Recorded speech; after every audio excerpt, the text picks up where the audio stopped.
ഞാനൊരു അനുഭവം പങ്കുവെച്ചുകൊണ്ട് ആരംഭിക്കാൻ ഇഷ്ടപ്പെടുകയാണ്. ഞാൻ സെമിനാരിയിൽ ഡയറക്ടറായിട്ട് ജോലി ചെയ്തുകൊണ്ട് വരവേ സെമിനാരിയിൽ പഠിച്ച ഡീക്കന്മാരുടെ പട്ടം കൂടുവാനായിട്ട് ഔത്സുക്യത്തോടുകൂടെ ഞാൻ പോകാറ് പതിവുണ്ട്. എന്നാൽ എല്ലായിടത്തും സമയത്ത് എത്തിപ്പെടാൻ കഴിയുകയില്ല. ഒരു ദിവസം തന്നെ പല ഭദ്രാസനങ്ങളിലെയും പട്ടങ്ങൾ നടക്കുന്നത് കൊണ്ട് ഞാൻ ചിലപ്പോഴൊക്കെ വളരെ വൈകിയായിട്ടാണ് ശമാശന്മാരുടെ ഡീക്കന്മാരുടെ പട്ടം കിട്ടിയ ഡീക്കന്മാരുടെ അച്ഛന്മാരുടെയൊക്കെ വീട്ടിൽ ഞാൻ ചെല്ലുക. ഞാൻ വളരെ വൈകി എനിക്ക് വളരെ ഇഷ്ടമുള്ള ഒരു ഡീക്കൻ്റെ വീട്ടിൽ ചെന്നു. പട്ടം കിട്ടിയിട്ട് മാതാപിതാക്കളും കുടുംബാംഗങ്ങളൊക്കെ കൂടെ ഗിഫ്റ്റ് പാക്കറ്റുകൾ പൊട്ടിച്ച് എന്താണെന്നൊക്കെ പരിശോധിക്കുന്ന സമയത്താണ് ഞാൻ ചെല്ലുന്നത്. അങ്ങനെ ഞാൻ പറഞ്ഞു, നിങ്ങളുടെ ജോലി തുടർന്ന് ഞാൻ എൻ്റെ ഇഷ്ടവും സൗഹൃദവും അച്ഛനെ അറിയിക്കാൻ വേണ്ടി വന്നതാണ്. നിങ്ങളുടെ കുടുംബത്തിന് സർവ്വദൈവാനുഗ്രഹവും ഉണ്ടായിരിക്കട്ടെ. അപ്പോൾ അവർ പറഞ്ഞു, അച്ഛൻ വന്നതിൻ്റെ പേരിൽ ഇവിടെ ഏറ്റവും കളർഫുള്ളായിട്ട് പാക്ക് ചെയ്തിട്ടുള്ളൊരു ഗിഫ്റ്റ് പാക്കറ്റ് ഞങ്ങൾ പൊട്ടിക്കാൻ പോവുകയാണ്. ഞാൻ പറഞ്ഞു, എനിക്ക് വിരോധമില്ല. ആ ഗിഫ്റ്റ് പാക്കറ്റ് പൊട്ടിച്ചപ്പോൾ എൻ്റെ കണ്ണ് നിറഞ്ഞു. എൻ്റെ മനസ്സ് വളരെ അസ്വസ്ഥമായി. ഞാൻ ഒരുപാട് ലജ്ജിച്ച് തല താഴ്ത്തി. നവവൈദികനെ ആരാ കൊടുത്തതെന്ന് എനിക്കറിയാൻ പാടില്ല. ഒരു ബോട്ടിലാണ്. എത്രയോ കഷ്ടമാണ് നമ്മുടെ ഈ കാലഘട്ടം. എത്രയോ സങ്കടകരമാണ് നമ്മുടെ സമൂഹത്തിൻ്റെ വഴിതെറ്റിയുള്ള പോക്ക്. ഞാൻ ഇത് ഞങ്ങളുടെ സഭയെക്കുറിച്ച് പറഞ്ഞതുകൊണ്ട് നിങ്ങൾക്കെല്ലാവർക്കും എന്നോട് വിരോധമില്ല. ഞാനത് മനഃപൂർവ്വം അങ്ങനെ തന്നെ പറഞ്ഞതാണ്. നിങ്ങൾ വ്യത്യസ്തരല്ലെന്ന് എനിക്കറിയാം. ഞങ്ങളെക്കാൾ അല്പം കൂടെ ഭേദമാണെന്നാണ് എനിക്ക് തോന്നുന്നത്. ഏതാണെങ്കിലും നമ്മൾ പോകുന്ന പോക്ക് ശരിയല്ലെന്ന് ഈ മാരാമൺ കൺവെൻഷൻ്റെ ഈ മധ്യാഹ്ന കൺവെൻഷൻ വർഷങ്ങളായിട്ട് വിചിന്തനം ചെയ്യാൻ കൂടി വരുന്നത് എത്രയോ ശ്ലാഘനീയമാണ്. ഞാൻ കേരളത്തിലെ ക്രൈസ്തവ സഭകളുടെ പേരിൽ ഈ വലിയ മുന്നേറ്റത്തിന് നേതൃത്വം കൊടുക്കുന്ന മാർത്തോമാ സഭയെ ഹൃദയപൂർവ്വം അഭിനന്ദിക്കുന്നു. നിങ്ങൾ പിറകോട്ട് പോകാൻ പാടില്ല. ഇനിയും നമുക്ക് ഒരുപാട് കരം കോർത്ത് നമ്മുടെ സമൂഹത്തെ രക്ഷിക്കാനായിട്ട് സാധിക്കണമെന്ന് ഞാൻ വിശ്വസിക്കുന്നു. 130ാമത്തെ കൺവെൻഷനെ ഞാൻ വരുമ്പോൾ ഞാൻ ദൈവതിരുമുൻപിൽ ഇന്ന് ചർച്ച ചെയ്യപ്പെടുന്ന വിഷയത്തോടനുബന്ധിച്ച് ഏത് വിശുദ്ധ ഗ്രന്ഥ ഭാഗത്തെക്കുറിച്ചാണ് സംസാരിക്കേണ്ടത് എന്ന് തമ്പുരാനോട് ആഗ്രഹം ചോദിച്ചു. തമ്പുരാൻ എന്നോട് പറഞ്ഞു, മർക്കോസിൻ്റെ സുവിശേഷത്തിലെ 5-ാമത്തെ അധ്യായത്തിലെ 1 തുടങ്ങി 13 വരെയുള്ള തിരുവചനങ്ങൾ ധ്യാനപൂർവ്വം പഠിക്കാനായിട്ട് ഒരുപക്ഷെ പരിശ്രമിക്കുന്നത് നല്ലതാണ്. മർക്കോസിൻ്റെ സുവിശേഷത്തിൽ 5-ാമത്തെ അധ്യായത്തിൽ 1 തുടങ്ങി 13 വരെയുള്ള വചനങ്ങൾ, മത്തായിയുടെ സുവിശേഷത്തിൽ 8-ാമത്തെ അധ്യായത്തിൽ 28 തുടങ്ങി 34 വരെയുള്ള വചനങ്ങളിലും, ലൂക്കായുടെ സുവിശേഷത്തിലെ 8-ാമത്തെ അധ്യായത്തിലെ 26 തുടങ്ങി 39 വരെയുള്ള വചനങ്ങളിലും രേഖപ്പെടുത്തിയിട്ടുണ്ട്. വിവരണത്തിലെ വാക്കുകൾക്ക് മാത്രമേ വ്യത്യാസമുള്ളൂ. സംഭവം ഒന്ന് തന്നെയാണ്. കർത്താവ് ഒരു കുടുംബത്തിൽ നിന്ന് അശുദ്ധാത്മാവിനെ പുറത്താക്കുന്നതാണ് സംഭവം.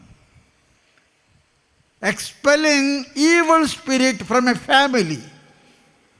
മാർത്തോമാ സഭയുടെ 130ാമത് കൺവെൻഷനിലെ മയക്കുമരുന്നുകളുടെ വർജനത്തോടനുബന്ധിച്ച് സഭയെടുക്കുന്ന നിലപാടുകളിലെ സഭയോട് തമ്പുരാന് പറയാനുള്ളത് ഇതേ നിലപാടാണ്. നമ്മുടെ കുടുംബങ്ങളിൽ നിന്ന് ഈ പിശാചിനെ പുറത്താക്കാൻ നമ്മൾ കരം കോർക്കണം. ഞാൻ ചിലപ്പോഴൊക്കെ സങ്കടത്തോടുകൂടെ ഓർക്കാറുണ്ട്, നമ്മുടെ ഗവൺമെൻറ് ഉദ്യോഗസ്ഥന്മാർക്കൊക്കെ സാലറി ഗവൺമെൻറ് കൊടുക്കുന്നുണ്ട്. അധ്യാപകർക്ക്, അതുപോലെ ഉദ്യോഗസ്ഥർക്ക്.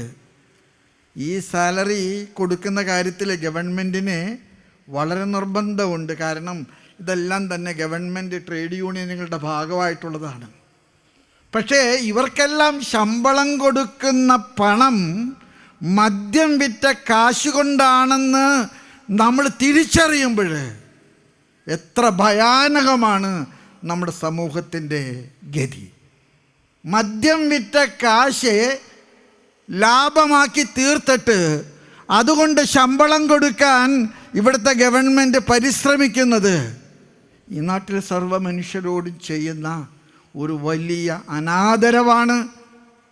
ഒരുപക്ഷെ ഈ സമൂഹത്തെ കൊലയ്ക്ക് വിധിക്കുന്നതിന് തുല്യമാണ്.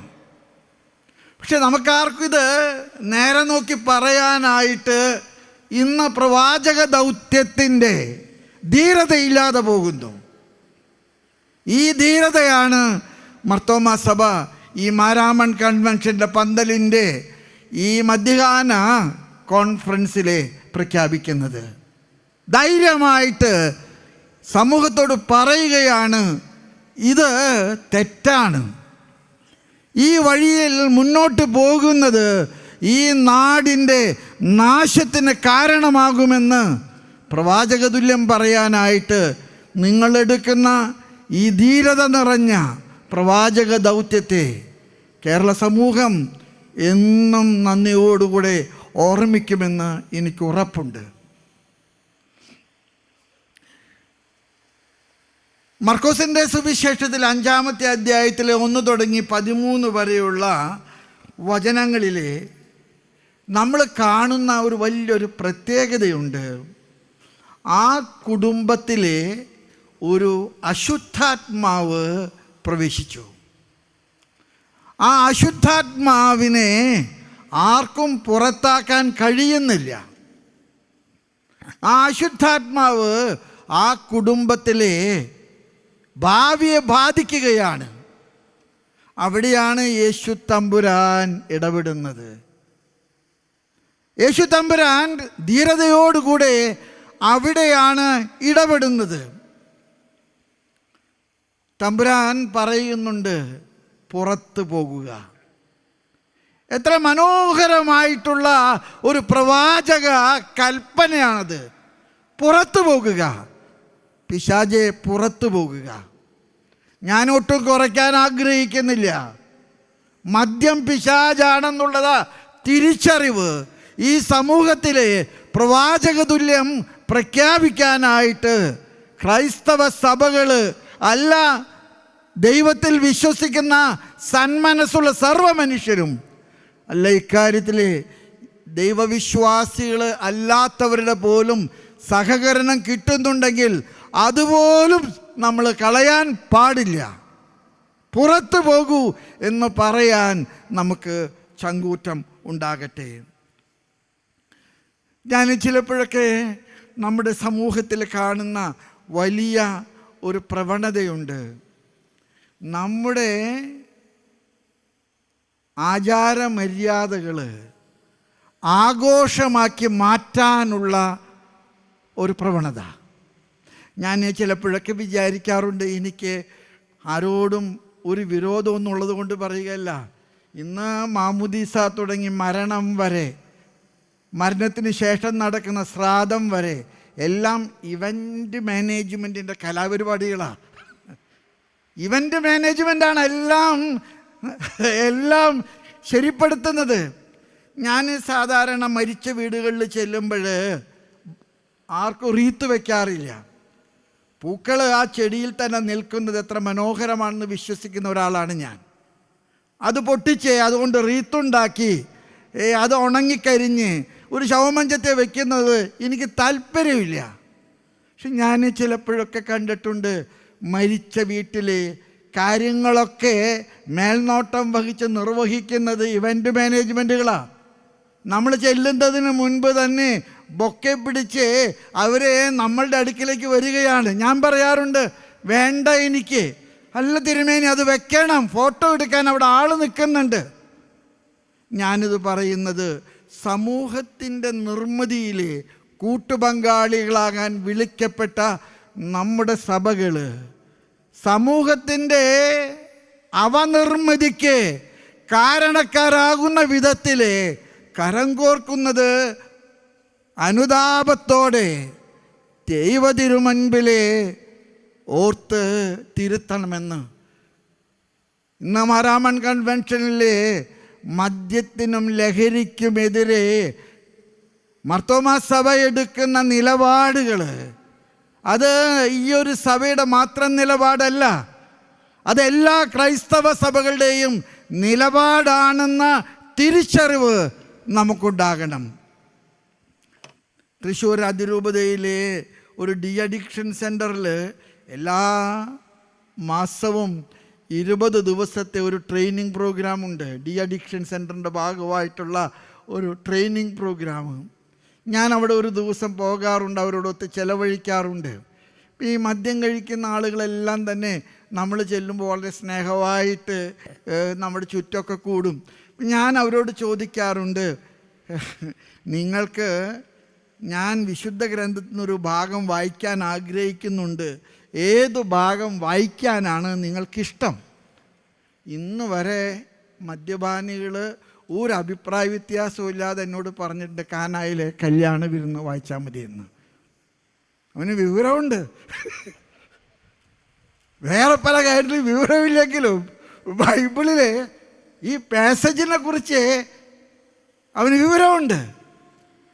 ഞാൻ ഇതേക്കുറിച്ചിട്ട് വിശുദ്ധ ഗ്രന്ഥ ഡിക്ഷണറികളുമായിട്ട് അത് സംബന്ധിച്ചുള്ള സഭാപിതാക്കന്മാരുടെ പഠനങ്ങളുമായിട്ട് ഞാൻ ഒരു ഗവേഷണം നടത്തിയതിൻ്റെ വെളിച്ചത്തിനോട് പറയുകയാണ്, കാനായിലെ കല്യാണ വിരുന്നുണ്ടാക്കിയത് പച്ചവെള്ളത്തിൽ നിന്നല്ല, ഒരു കുടുംബത്തിൻ്റെ കണ്ണുനീരിൽ നിന്നാണ്.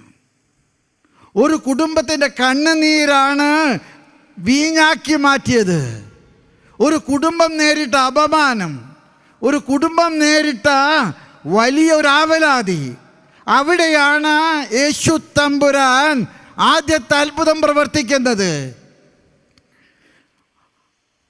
ആ കുടുംബത്തിൻ്റെ അപമാനം, ആ കുടുംബത്തിൻ്റെ സങ്കടം, ആ കുടുംബത്തിൻ്റെ അപകർഷം, അവിടെയാണ് യേശു തമ്പുരാൻ ഇടപെട്ടത്. വീഞ്ഞുണ്ടാക്കുന്നവർക്ക് ലൈസൻസ് കൊടുക്കാൻ തമ്പുരാൻ ചെയ്തൊരു അത്ഭുതമല്ല. ആ കുടുംബത്തിൻ്റെ അപമാനത്തിൻ്റെ വേളയിൽ the wine is A symbol of glory. Wine is A symbol. അവിടെ ബൈബിളിൽ ആ വീഞ്ഞെന്ന് പറയുന്നത് ഒരു കുടുംബത്തിൻ്റെ അഭിമാനത്തിൻ്റെ പ്രതീകമാണ്.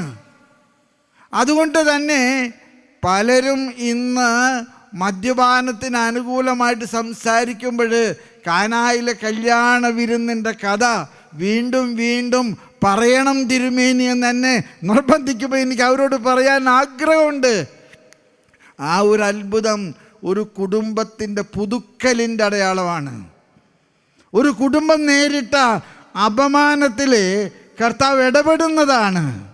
അതുകൊണ്ട് മദ്യവിരുദ്ധ പ്രവർത്തനങ്ങളിൽ മാർത്തോമാ സഭ എടുക്കുന്ന ഈ വലിയ നിലപാട് അത് ഏറെ ശ്ലാഘനീയവും അഭിനന്ദനാർഹവുമാണ്. ഞാൻ ചിലപ്പോഴൊക്കെ വിചാരിക്കാറുണ്ട്, നമ്മുടെ ഇന്നത്തെ ഇവൻ്റ് മാനേജ്മെൻറ്റ് കൾച്ചറിൽ ഈവൻ ഡ്രസ്സുകൾ, ഫ്ലവറുകൾ, ആഭരണങ്ങൾ, ഇതെല്ലാം കൊണ്ട് മനുഷ്യനുണ്ടാക്കുന്ന ഒരു വലിയ മായാവലയമുണ്ട്. ഇതൊന്നും സ്വന്തമല്ല, ഇതെല്ലാം വാടകയ്ക്ക് കൊണ്ടുവന്നിട്ടുള്ളതാ.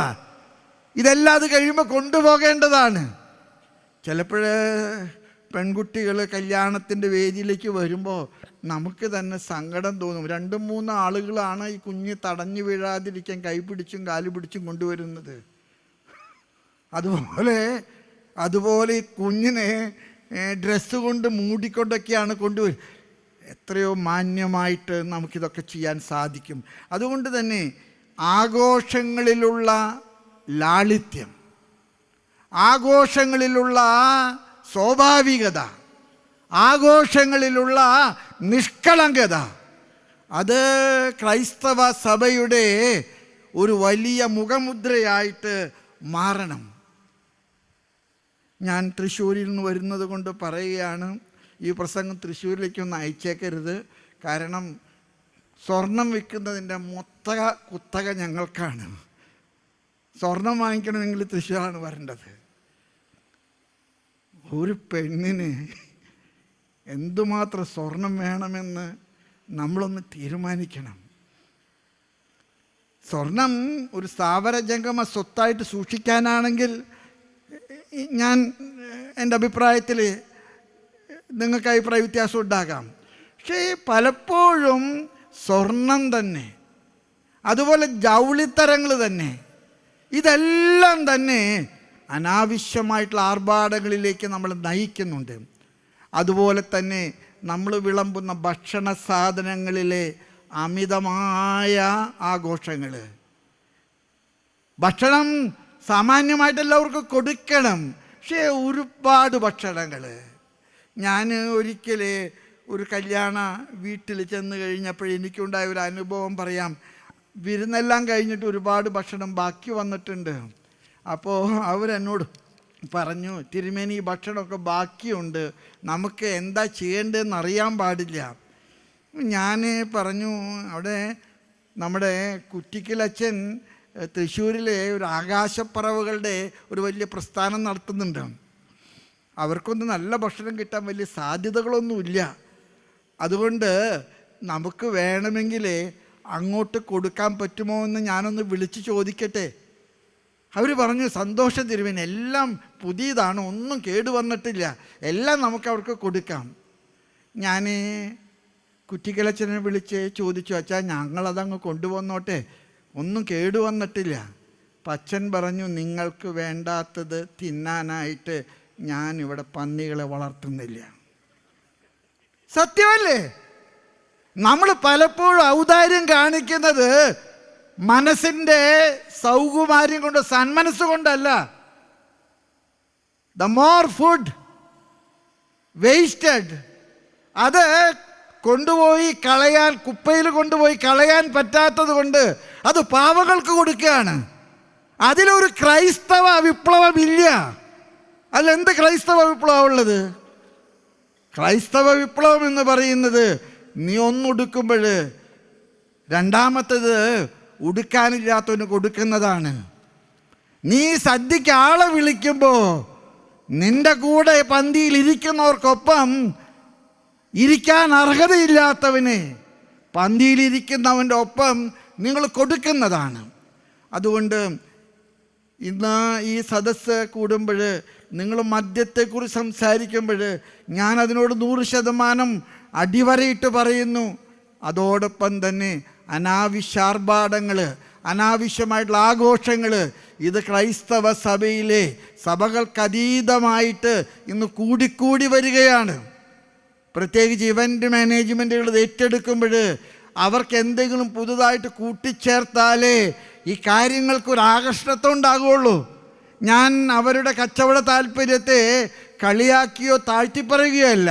പക്ഷെ ഇവിടെയൊക്കെ നമ്മുടെ കയ്യിൽ നിന്ന് നഷ്ടപ്പെട്ടു പോകുന്ന മൂല്യങ്ങളുടെ വലിയ ഒരു സങ്കടകരമായിട്ടുള്ള അവസ്ഥ നമ്മൾ മറക്കാതെ ഓർക്കണമെന്ന് ഞാൻ നിങ്ങളെ ഓർമ്മപ്പെടുത്താൻ ആഗ്രഹിക്കുന്നു.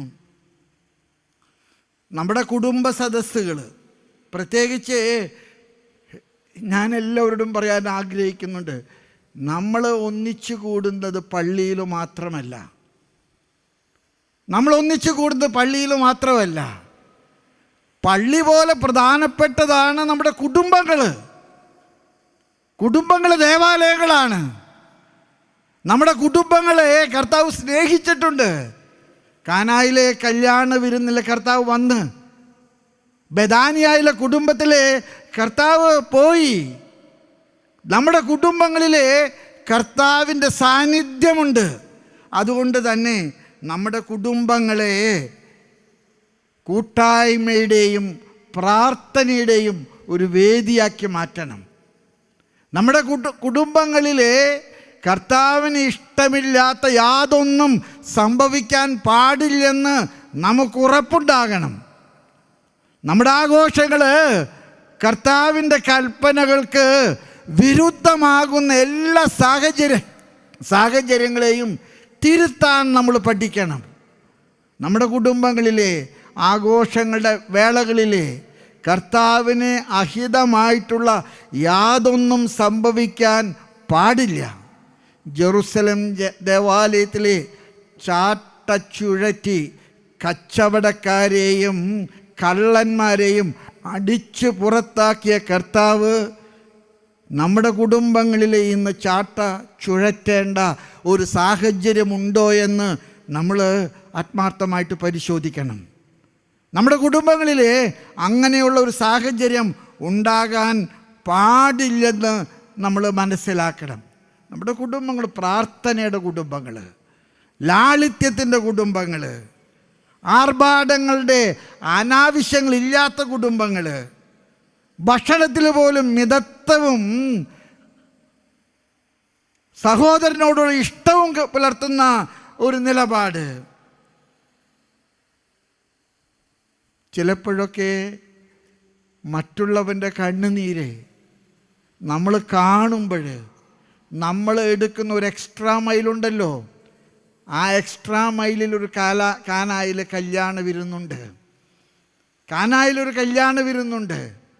ആ കുടുംബത്തിൻ്റെ കണ്ണുനീര് കണ്ടപ്പോൾ മറിയം, ഈശോയുടെ അമ്മ, മകനോട് പോയി പറഞ്ഞു, മകനെ, അവർ അപമാനിതരാണ്, അവരെ ദുഃഖത്തിലാണ്, അവർക്ക് വീഞ്ഞില്ല, നീ ഇടപെടണം. നമ്മുടെ ക്രൈസ്തവ ദൗത്യം യേശുവിൻ്റെ അമ്മയുടെ ദൗത്യമാണ്. മറ്റുള്ളവൻ്റെ ആവശ്യങ്ങൾ കാണാനുള്ള കാഴ്ചപ്പാട്, അതാണ് ക്രൈസ്തവ ആധ്യാത്മികത, അതാണ് ക്രൈസ്തവ മൂല്യങ്ങളുടെ സമ്പാദ്യം. മറ്റുള്ളവൻ്റെ വേദനകൾ കാണുമ്പോൾ ഈ നല്ല മാതൃക നമ്മൾ പാലിക്കണം. മകനെ, അവർക്ക് വീഞ്ഞില്ല, മകനെ, അവർക്ക് വീഞ്ഞില്ല. യോഹന്നാൻ്റെ സുവിശേഷത്തിൽ മനോഹരമായിട്ടുള്ളൊരു ചിത്രമുണ്ട്. കർത്താവ് ജനക്കൂട്ടത്തോട് പ്രസംഗിച്ച് കഴിഞ്ഞപ്പോൾ വൈകി. അന്ത്രയോസും പീലിപ്പോസും കർത്താവിൻ്റെ അടുക്കൽ വന്നിട്ട് പറഞ്ഞു, സമയം സന്ധ്യയാകുകയാണ്, ഈ ജനത്തെ പിരിച്ചു വിട്ടില്ലെങ്കിൽ ബുദ്ധിമുട്ടുണ്ട്, അതുകൊണ്ട് നീ പ്രസംഗം നിർത്തിയിട്ട് ഇവരെ വീട്ടിലോട്ട് പറഞ്ഞു വിടണം. അവർ പോകുന്ന വഴിയിൽ എവിടെയെങ്കിലും കയറി എന്തെങ്കിലുമൊക്കെ വാങ്ങി കഴിക്കും, നീ അവരെ വിടണം. യേശു തമ്പുരാൻ അവരോട് ചോദിച്ചു, എത്ര കണ്ണി ചോരയില്ലാതാണ് നിങ്ങൾ പറയുന്നത് ഇവർ പിരിച്ചുവിടണമെന്ന്? നിങ്ങളുടെ കയ്യിൽ എത്ര അപ്പമുണ്ട്? നിങ്ങളുടെ കയ്യിൽ എത്ര അപ്പമുണ്ട്? മനോഹരമാണ് ആ ചോദ്യം. How many loaves of bread you have? നിങ്ങളുടെ കയ്യിൽ എത്ര അപ്പമുണ്ട്? അവർ പറഞ്ഞു, ഞങ്ങൾ പലരോടും ചോദിച്ചു, ആരുടെ കയ്യിൽ ഒന്നുമില്ല. അപ്പോഴേക്കും അന്ത്രയോസ് കൈകൊണ്ട് കാണിച്ചിട്ട് പറഞ്ഞു, തമ്പുരാനെ, ഇവിടെ ഒരു പയ്യനിരിപ്പുണ്ട്, അവൻ്റെ കയ്യിൽ 5 അപ്പവും 2 മീനും ഉണ്ട്. ഞാനതേക്കുറിച്ചിട്ട് ഒരു തൃശ്ശൂർ രസം പറയുകയാണ്. അവൻ്റെ അമ്മ വാഷ്റൂമിൽ പോയ നേരത്താണ് അന്ത്രയോസും പീലിപ്പോസൊക്കെ ചെന്നത്, ബർത്തലോമിയൊക്കെ ചെന്നത്. അമ്മയുണ്ടെങ്കിൽ അത് പൂത്തി വച്ചേനെ. ഈ കൊച്ചേ അമ്മ പോയത് നോക്കിയിരിക്കുന്ന സമയത്താണ് അവർ ചെന്നിട്ട് ചോദിക്കുന്നത്, ആരുടെ കയ്യിലെങ്കിലും അപ്പം ഉണ്ടോ, ആരുടെ കയ്യിൽ അപ്പം ഉണ്ടോ. ഈ കുഞ്ഞ് പറഞ്ഞു, എൻ്റെ കയ്യിൽ അമ്മ പറഞ്ഞിട്ടുണ്ട്, ഈ ചേട്ടൻ ദീർഘമായിട്ട് പ്രസംഗിക്കുന്ന ഒരു ചേട്ടനാണ്, നല്ല ചേട്ടനാണ്, നല്ല പ്രസംഗമാണ്, പക്ഷെ സമയത്ത് നിർത്താത്ത ചേട്ടനാണ്.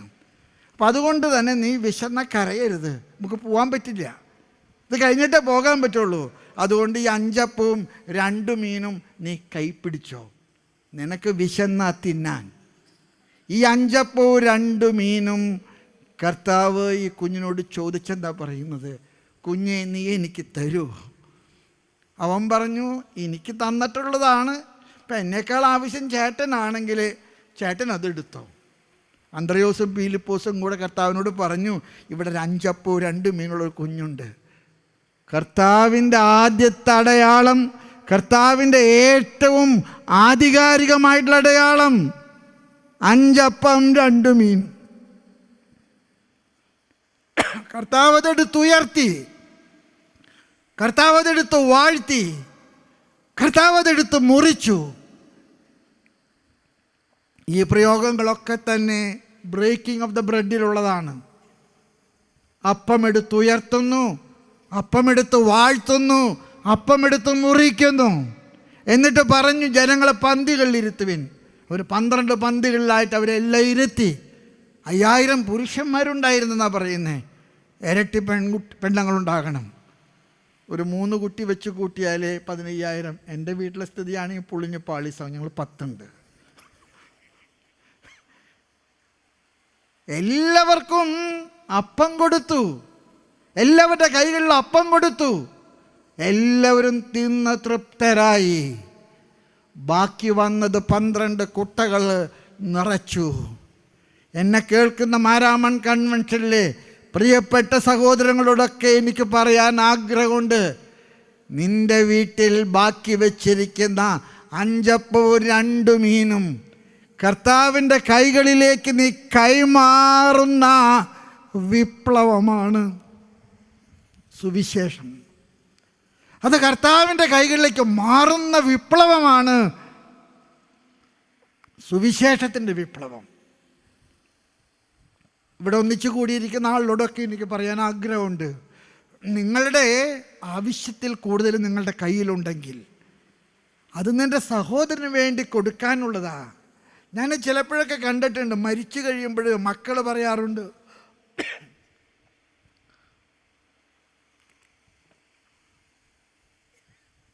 മരിച്ചു കഴിയുമ്പോൾ മക്കൾ പറയാറുണ്ട്, അമ്മ ഉപയോഗിച്ച കുറേ സാരി ബാക്കിയുണ്ട്, പിതാവ് നമുക്ക് ആർക്കെങ്കിലും കൊടുക്കാം.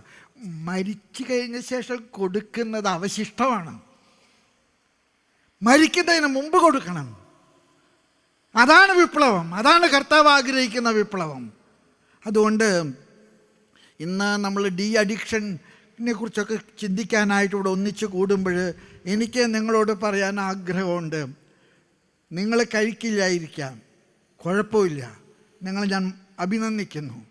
പക്ഷേ പത്രാസിന് വേണ്ടി വരുന്നവർക്കൊക്കെ ഇത് വെച്ച് വിളമ്പുന്ന നിങ്ങൾ നരകത്തിലേക്കുള്ള വഴിവെട്ടുകയാണ്. നിങ്ങൾ നരകത്തിലേക്കുള്ള വഴിവെട്ടുകയാണ്. നമ്മുടെ ആഘോഷങ്ങൾക്കൊക്കെ ഒരു മിതത്വം ഉണ്ടാകണം, നല്ല ഭക്ഷണം കൊടുക്കണം, പക്ഷേ അത് ദഹിക്കാനുള്ള മരുന്നും കൂടെ നമ്മൾ കൊടുക്കണമെന്ന് വാശി പിടിക്കുന്നത് ക്രൈസ്തവമല്ല. അതുകൊണ്ട് മാർത്തോമാ സഭ ഈ ഇക്കാര്യത്തിലെടുക്കുന്ന നിലപാട് നിങ്ങളുടെ മാത്രം നിലപാടല്ല, അത് നിങ്ങളുടെ വന്യ തിരുമേനിമാർ നിങ്ങളെ ഏൽപ്പിച്ചിട്ടുള്ള ഈ ദൗത്യം സഭയുടെ കൂട്ടായ്മയുടെ ദൗത്യമാണ്. ഇത് കൂടുതൽ ശക്തിപ്പെടുത്തുകയും ഇത് കൂടുതൽ ബലപ്പെടുത്തുകയും ചെയ്തുകൊണ്ട് നമുക്ക് ധാരാളം വഴികൾ ഇനിയും മുന്നോട്ട് പോകാൻ ഉണ്ടെന്ന് ഞാൻ നിങ്ങളോട് പറയുന്നു. നമ്മുടെ ആഘോഷങ്ങൾ ലളിതമാക്കുക, നമ്മുടെ ആഘോഷങ്ങൾ ക്രൈസ്തവമാക്കുക, നമ്മുടെ ആഘോഷങ്ങൾക്ക് സാമൂഹ്യ പ്രതിബദ്ധത കാണിക്കുക. ക്രൈസ്തവ വിരുദ്ധമായ ഒന്നും നമ്മുടെ ആഘോഷങ്ങൾ ചെയ്യാതിരിക്കുക. സഹോദരനെ സഹായിക്കുന്ന നല്ല സമറായൻ്റെ നിലപാട് നമുക്കുണ്ടാകട്ടെ. നല്ല സമറായൻ്റെ നിലപാട്. കർത്താവ് ലൂക്കായുടെ സുവിശേഷത്തിൽ പറഞ്ഞ മനോഹരമായിട്ടുള്ളൊരു കഥയാണ് നല്ല സമറായക്കാരൻ്റെ കഥ. മനോഹരമായിട്ടുള്ളൊരു കഥയാണത്. ആ കഥയിൽ കർത്താവ് എന്താ പറയുന്നത്? കർത്താവ് പറയുന്നത് ഇതാണ്: നീയും പോയി അപ്രകാരം ചെയ്യുക. നീയും പോയി അപ്രകാരം ചെയ്യുക. എൻ്റെ പ്രിയപ്പെട്ടവരെ, ആദ്യം കടന്നുപോയവൻ ഒരു ഫരിസേയനാണ്, ബൈബിളിലെ ഡോക്ടറേറ്റുള്ള ആളാണ്. രണ്ടാമത് പോയവൻ ലേവായനാണ്, അവൻ ബൈബിളിൻ്റെ പ്രവാചക ദൗത്യത്തിൻ്റെ ആളാണ്. മൂന്നാമത് വന്നവൻ സമറായക്കാരൻ, യഹൂദന്മാരുടെ കാഴ്ചപ്പാടിലെ കുലമഹിമയില്ലാത്തവൻ, വിജാതീയൻ, യാതൊരു തറവാടിത്തവും ഇല്ലാത്തവൻ. പക്ഷെ അവന് ഒരു പ്രത്യേകത ഞാൻ കണ്ടു. അവൻ ഈ സഹോദരൻ വഴിയിൽ കിടക്കുന്നത് കണ്ടപ്പോൾ അവന് മനസ്സിലായി, ഇത് അന്യനല്ല, ഇത് സ്വന്തമാണ്. ഇത് അന്യനല്ല, ഇത് സ്വന്തമാണ്. അവൻ മുട്ടുകുത്തി അവൻ്റെ മുറിവുകളെ ചുംബിച്ചു, അവന് കോരിയെടുത്തു. അന്നുവരെ ഒരാൾ മാത്രം സഞ്ചരിച്ചിരുന്ന അവൻ്റെ കഴുതയുടെ പുറത്ത് ഒരാൾക്ക് കൂടെ എക്സ്ട്രാ സീറ്റുണ്ടെന്ന് അവന് മനസ്സിലായി. അവൻ നടന്നു, വഴിയിൽ വീണവനെ കഴുതപ്പുറത്ത് കയറ്റി വെച്ചു. എന്നിട്ട് അവൻ നടന്നിട്ട് സത്രത്തിൽ ചെന്നിട്ട് സത്ര സൂക്ഷിപ്പുകാരനോട് പറഞ്ഞു, വഴിയിൽ നിന്ന് കിട്ടിയതാണ്, പക്ഷേ അന്യനല്ല, എൻ്റെ സ്വന്തമാണ്. ഞാനൊരു വഴിയാത്രയിൽ കണ്ടു കിട്ടിയതാണ്. 2 ദനാറ ഞങ്ങൾ തരാം, 2 ദനാറ ഞങ്ങൾ തരാം. പക്ഷെ അതുകൊണ്ട് ഇവൻ്റെ ട്രീറ്റ്മെൻറ്റ് മുഴുവനാകില്ലെന്ന് എനിക്കറിയാം. പക്ഷെ ഞാനൊരു കാര്യം തന്നോട് പറയുന്നു, ഞാൻ തിരിച്ചു വരുമ്പോൾ ബാക്കി ഞാൻ തന്നുകൊള്ളാം. ഇത്ര മനോഹരമായിട്ടുള്ള ഒരു എക്സ്ട്രാ മൈലാണിത്. ഞാൻ തിരിച്ചു വരുമ്പോൾ ബാക്കിയുള്ളത് തന്നുകൊള്ളാം. പട്ടക്രമത്തിലെ സിറോ മലബാർ ആരാധനാക്രമത്തിലെ പട്ടം കൊടുക്കുന്ന സമയത്ത് പാടുന്ന മനോഹരമായിട്ടുള്ളൊരു പാട്ടുണ്ട്, ഒരു ഗീതകമുണ്ട്. പട്ടം കഴിഞ്ഞാൽ വൈദികനെ ഉടയാ വസ്ത്രങ്ങളൊക്കെ കൊടുക്കുന്ന സമയത്ത് പാടുന്നൊരു പാട്ടുണ്ട്, കക്ര നൽകിയ കർത്താവേ, കക്ര നൽകിയ കർത്താവേ. എൻ്റെ പ്രിയപ്പെട്ട എല്ലാ സഹോദരങ്ങളോടും ഞാനേറെ വിനയത്തോടെ പറയട്ടെ, നിങ്ങൾക്കുള്ളതെല്ലാം തമ്പുരാൻ തന്ന കക്രകളാണ്. നിൻ്റെ ആരോഗ്യം, നിൻ്റെ ബുദ്ധിശക്തി, നിൻ്റെ കഴിവുകൾ എല്ലാം എല്ലാം എല്ലാം തമ്പുരാൻ തന്നതാ. അത് നിനക്ക് കാശുണ്ടാക്കി കൊട്ടാരം പണിയാൻ മാത്രമല്ല, നിൻ്റെ സഹോദരനെ കൊടുക്കാൻ കൂടിയിട്ടാണ്, നിൻ്റെ സഹോദരന് കൊടുക്കാൻ കൂടിയിട്ടാണ്. ഞങ്ങളുടെ തൃശ്ശൂരിലൊരു വലിയ മെഡിക്കൽ കോളേജ് നിങ്ങൾക്കറിയാം, ജൂബിലി മിഷൻ മെഡിക്കൽ കോളേജ്. 70 വർഷത്തെ പഴക്കമുണ്ട്. ഈ ഹോസ്പിറ്റലിൽ ജോലി ചെയ്ത വളരെ പ്രഗത്ഭനായിട്ടുള്ളൊരു ഡോക്ടറുണ്ട്. 5 ബെഡുള്ളപ്പോൾ അയാൾ വന്നതാണ്. ഇന്ന് 1000കണക്കിന് ബെഡുള്ള വലിയൊരു മെഡിക്കൽ കോളേജാണ്, എല്ലാ ഡിപ്പാർട്ട്മെൻറ്റുമാണ്. അയാൾക്ക് 90 വയസ്സായപ്പോൾ തൃശ്ശൂർ പൗരാവലി അദ്ദേഹത്തിന് ഒരു യാത്രയപ്പ് കൊടുത്ത് നാട്ടിലേക്ക് പോവുകയാണ്. ഒരു പാഴ്സിയാണ് അദ്ദേഹം, HN എടംവാല. അദ്ദേഹം തൃശ്ശൂർ പൗരാവലിയോട് പറഞ്ഞു, ഞാനൊരു ജൂനിയർ ഡോക്ടറായിട്ട് ഇവിടെ വന്നത് 1 കൊല്ലം ഇവിടെ ജോലി ചെയ്ത് അല്പം എക്സ്പീരിയൻസ് എടുത്ത് പോകാനാണ്. പക്ഷെ എനിക്ക് ഇവിടെ വന്നു കഴിഞ്ഞപ്പോൾ ഇവിടുത്തെ ജോലി ആരംഭിക്കുന്നതിന് മുമ്പ് ഇവിടുത്തെ കന്യാസ്ത്രീകളും അച്ഛന്മാരും ഇവിടുത്തെ നഴ്സുമാരൊക്കെ ക്രൂശിത രൂപത്തിൻ്റെ മുൻപിൽ പ്രാർത്ഥിക്കുന്ന ഒരു പ്രാർത്ഥന കേട്ടിട്ട് എൻ്റെ മനസ്സലിഞ്ഞു. ആ പ്രാർത്ഥന ഇതാണ്: അവന് നിൻ്റേതല്ലാതെ മറ്റു കരങ്ങളില്ല, അവന് നിൻ്റേതല്ലാതെ he has no hands except yours. എൻ്റെ കരങ്ങൾ ദൈവത്തിൻ്റെ കരങ്ങളുടെ തുടർച്ചയാണെന്നുള്ള തിരിച്ചറിവ്. And that is my spirituality. ഞാനിവിടെ 60 വർഷം ജോലി ചെയ്തു, 30 വയസ്സിൽ വന്നു, 90 വയസ്സിൽ ഞാൻ പോകുകയാണ്. പക്ഷെ I tell you, I am not a baptized Christian, but I am a better Christian than any of you. I am a better Christian than any of you. ഞാൻ ഇവിടെ അവസാനിപ്പിക്കുകയാണ്. നമ്മുടെ ഈ മാരാമൺ കൺവെൻഷൻ ഇന്ന് സാമൂഹ്യ പ്രതിബദ്ധതയെക്കുറിച്ച് ചിന്തിക്കുന്ന ഒരു സന്ദർഭമാണ്. അതിൻ്റെ ഒരു അടയാളമാണ് സമൂഹത്തിലൊരു വലിയ തിന്മയ്ക്കെതിരെ നിങ്ങൾ നടത്തുന്ന പോരാട്ടത്തോട് നിങ്ങൾ കാണിക്കുന്ന ഒരു ഐക്യദാർഢ്യം. മദ്യ ലഹരി വർജനത്തിനു വേണ്ടിയും അതിൻ്റെ വിമുക്തിക്ക് വേണ്ടിയും മർത്തോമാ സഭ ഞങ്ങൾ ഒറ്റക്കെട്ടായിട്ട് സമൂഹത്തിലുണ്ടെന്ന് നിങ്ങൾ പ്രഖ്യാപിക്കുന്ന ഈ വലിയ സന്ദർഭം, ഈ സന്ദർഭം ഒരു അനുഗ്രഹത്തിൻ്റെ അവസരമാക്കി മാറ്റാൻ ദൈവം തമ്പുരാൻ ഇടവരുത്തട്ടെ. എന്നെ ഓർക്കാനും പ്രാർത്ഥിക്കാനും ഇവിടെ എന്നെ വിളിക്കാനും ഒക്കെ നിങ്ങൾ കാണിച്ച സന്മനസ്സിന് നന്ദി പറയുന്നതോടൊപ്പം തന്നെ നിങ്ങൾ പ്രാർത്ഥനകളിൽ ഞങ്ങൾ ഓർക്കണം. നിങ്ങളെയും പ്രാർത്ഥനകൾ ഞാൻ ഓർക്കുന്നു. ഞാനൊരു നിമിഷം ശിരസ്സ് നമിച്ച് കർത്താവിൻ്റെ മുൻപിൽ നിങ്ങളുടെ അനുഗ്രഹത്തിനായിട്ട് യാചിക്കുന്നു. ദൈവം നിങ്ങളെല്ലാവരെയും അനുഗ്രഹിക്കുമാറാകട്ടെ. ആമേൻ.